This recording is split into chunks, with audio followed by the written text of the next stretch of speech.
परिवर्तन party of India के राष्ट्रीय अध्यक्ष महेंद्र सिंह रावत व राष्ट्रीय उपाध्यक्ष अक्षय गोटी से हुई बातचीत के दौरान उन्होंने बताया कि परिवर्तन पार्टी ऑफ इंडिया देश से सभी लोकसभा सीटों पर प्रत्याशी उतार रही है। इसी क्रम में उन्होंने कहा कि दिल्ली की 7 लोकसभा सीटों पर परिवर्तन पार्टी ऑफ इंडिया अपने प्रत्याशी उतारने की तैयारियां कर रही है।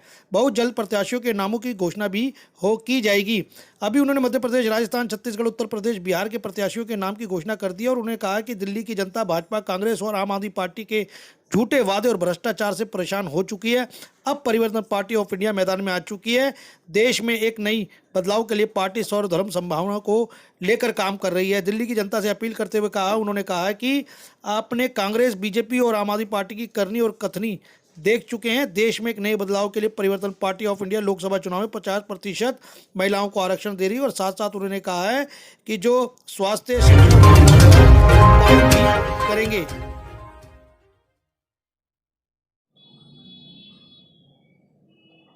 मोनू, महेंद्र सिंह रावत जी, आपकी भी एक राजनीतिक पार्टी है, लगातार देश हित में काम करती रहती है और अभी भी आपने जो विधानसभा चुनाव हुए थे उसमें भी कहीं ना कहीं अपने उम्मीदवार उतारे थे। अब दिल्ली में भी लोकसभा चुनाव होने जा रहे हैं जिसमें आप दिल्ली आए हैं और दिल्ली में भी क्या आपकी पार्टी जो है क्या चुनाव लड़ने जा रही है? सबसे पहले सर आपके सभी दर्शकों को मेरा नमस्कार। परिवर्तन पार्टी ऑफ इंडिया पूरे देश के अंदर काम कर रही है और पिछले विधानसभा चुनाव में भी हमने राजस्थान, छत्तीसगढ़, मध्य प्रदेश में कैंडिडेट उतारे थे और काफ़ी अच्छी सफलता हमको मिली थी। और इस बार लोकसभा चुनाव में भी पूरे देश के अंदर कैंडिडेट उतारने की हमारी तैयारी चल रही है और दिल्ली में भी 7 लोकसभा सीटों पर पार्टी के उम्मीदवार उतारने की हमारी तैयारी है, जो कि बहुत जल्द कैंडिडेटों के नाम घोषित कर दिए जाएंगे।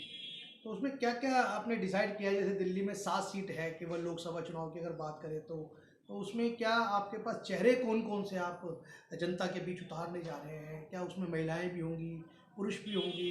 क्या जो युवाओं की बात करते हैं हम, क्या युवा चेहरे भी देखने को मिलेंगे आपके पार्टी की तरफ से? बिल्कुल, परिवर्तन पार्टी ऑफ इंडिया सर्वधर्म समभाव को लेकर के आगे बढ़ रही है और पार्टी का उद्देश्य है कि 50% महिलाओं को आरक्षण दिया जाएगा पार्टी में। हर समय हमने पिछले विधानसभा चुनाव में भी हमने महिलाओं को आगे रखा था और इस बार भी हमारा प्रयास है कि अधिक से अधिक महिलाओं को हम इस चुनावी मैदान में लेकर के आएँ। जी जी, गोटी जी, अगर आपसे मैं बात करूं तो क्या लग रहा है आपको कि जिस तरह दिल्ली में जो चुनाव होने जा रहे हैं लोकसभा में, जो आप आए हैं दिल्ली में, पूरे भारत का चुनाव है 2024 का लोकसभा का, तो उसमें किस तरीके के बड़ी जो आप जो फेस करेंगे, कौन सी पार्टी को आप बीट कर सकते हैं, कौन सी पार्टी को आप फेस करेंगे? जो आपके सामने एक प्रतिद्वंदी के रूप में वो पार्टी आपके सामने कौन सी है जिसको आप चुनौती देने जा रही हैं? अभी प्रतिद्वंदी के रूप में भारतीय जनता पार्टी सब तरफ दिख रही है, लेकिन जनता में एक भारतीय जनता पार्टी के प्रति एक रोष है जो अंदर फील्ड में दिख रहा है और जल्द ही वो सामने उभर कर आएगा। अगर प्रॉपर कैंडिडेट मिलते हैं तो भारतीय जनता पार्टी को इस बार दिल्ली में कड़ी टक्कर मिलेगी।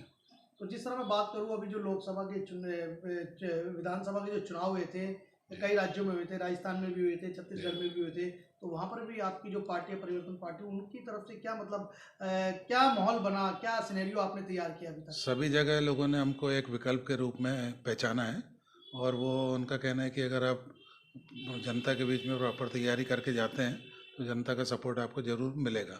जनता खुद चाहती है कि आप आगे आएँ। मोनू जी, मैं आपसे भी एक बात जानना चाहूँगा। जिस तरीके से देश में बेरोजगारी की बात चलती है, जिस तरीके से अनएम्प्लॉयमेंट की बात चलती है, जिस तरीके से देश का संविधान की बात चलती है, तो क्या लग रहा है आपको कि आपकी जो परिवर्तन पार्टी ऑफ इंडिया है तो कहीं ना कहीं जो लोगों की मांगे हैं कि संविधान को बचाना चाहिए, रोजगार तैयार कराना चाहिए, उपलब्ध करानी चाहिए, तो उसमें आपकी परिवर्तन पार्टी कहाँ तक मतलब जनता के बीच खरी उतरी?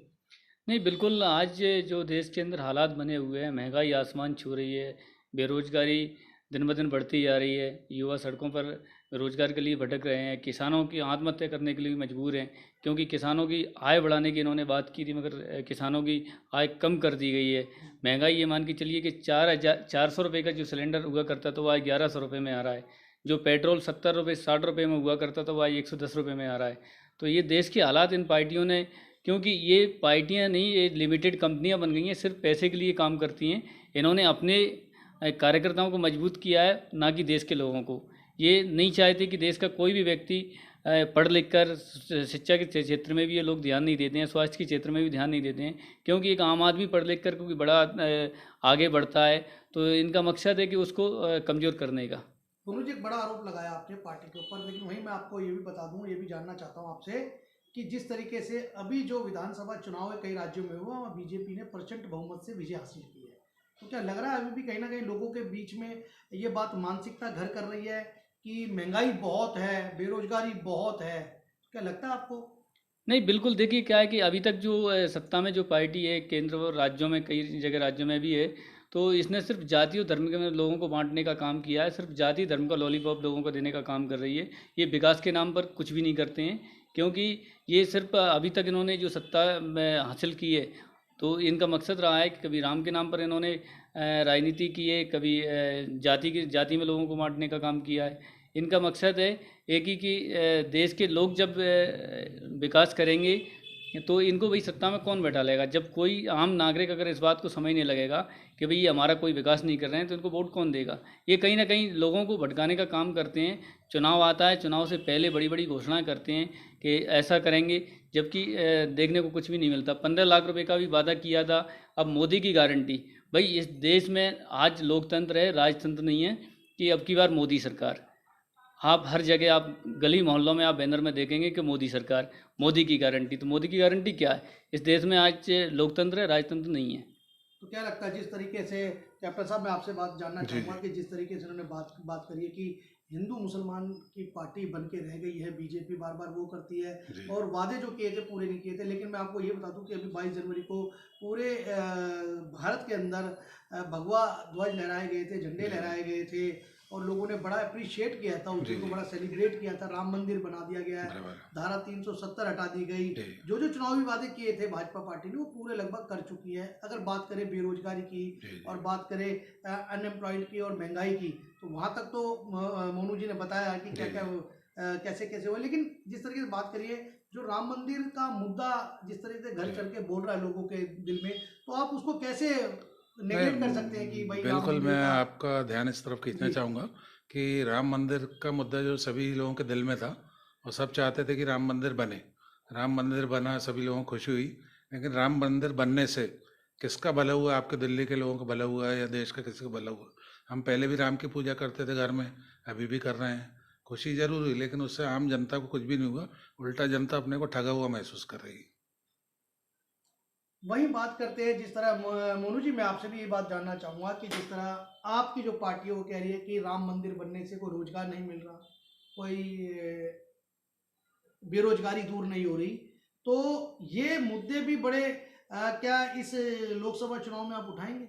नहीं, बिल्कुल देखिए क्या है कि मेरा भी जन्म सनातन धर्म में हुआ है और मेरे पूर्वज भी राम को मानते थे और मैं भी राम को मानता हूँ। क्योंकि ये पार्टी जो अभी पिछले 10 साल में सत्ता में आई है, इसने राम को मानना नहीं सिखाया। क्योंकि राम को हम पहले से मानते थे, अब भी मानते और आगे भी मानेंगे। ये सिर्फ राम के नाम पर राजनीति करने का काम कर रही है पार्टी। इसलिए हमको दुख होता है, क्योंकि देश में रोजगार के लिए काम होना चाहिए, महंगाई कम होना चाहिए, शिक्षा के क्षेत्र में काम होना चाहिए, स्वास्थ्य के क्षेत्र में काम होना चाहिए। ये सिर्फ राम और जाति और धर्म के नाम पर काम कर रही है पार्टी। तो हमारी जो पार्टी है परिवर्तन पार्टी ऑफ इंडिया, वो क्या क्या मुद्दे अगर आप जीत के आते हैं तो कौन कौन से सबसे प्रमुख मुद्दे जो सॉर्ट करेंगे आप? बिल्कुल, सबसे पहले तो शिक्षा के क्षेत्र में काम किया जाएगा, क्योंकि अगर देश का हर नागरिक अगर शिक्षित हो जाता है तो किसी से रोजगार मांगने की आवश्यकता नहीं है। उसको स्वयं सेल्फ अपने पैरों पे खड़ा हो सकता है। क्योंकि ये लोग नहीं चाहते। आज भी गवर्नमेंट स्कूल में आपने देखा होगा, आप ग्रामीण क्षेत्र में आप देखिए कि आप इस टीचर जो स्कूल नहीं जाते, अगर जाते भी हैं तो उसमें कोई पढ़ाई नहीं होती। मजबूरी है कि एक मध्यम वर्गीय व्यक्ति को प्राइवेट स्कूल में बच्चों को भेजना पड़ता है। और आज महंगाई के इस टाइम में ये मान के चलिए कि हर क्षेत्र में जीएसटी लगाई जा रही है। एक जो बच्चा जो एलकेजी से लेकर के आप ये मान के चलिए कि बच्चा जब स्कूल जाता है तो उस पर भी, स्टेशनरी पे भी जीएसटी इन्होंने लगा दी है। देश में ऐसा कोई नहीं क्षेत्र नहीं छोड़ा जिस पर इन्होंने जीएसटी नहीं लगाई हो। मैं मानता हूँ कि अगर ये ईमानदार सरकार है तो डीजल पेट्रोल पर जीएसटी क्यों नहीं लगा देती। इनका मकसद है कि भाई प्राइवेट उसको बढ़ावा दिया जाए। अगर परिवर्तन पार्टी ऑफ इंडिया किसी भी राज्य में अगर सत्ता में आती है और देश की जनता अगर परिवर्तन पार्टी ऑफ इंडिया को मौका देती है तो सबसे पहले या तो देश के अंदर एक प्राइवेट स्कूल होगा या शासकीय स्कूल होगा, या गवर्नमेंट हॉस्पिटल होगा या गवर्नमेंट प्राइवेट हॉस्पिटल होगा। दो में से एक रखेंगे जी।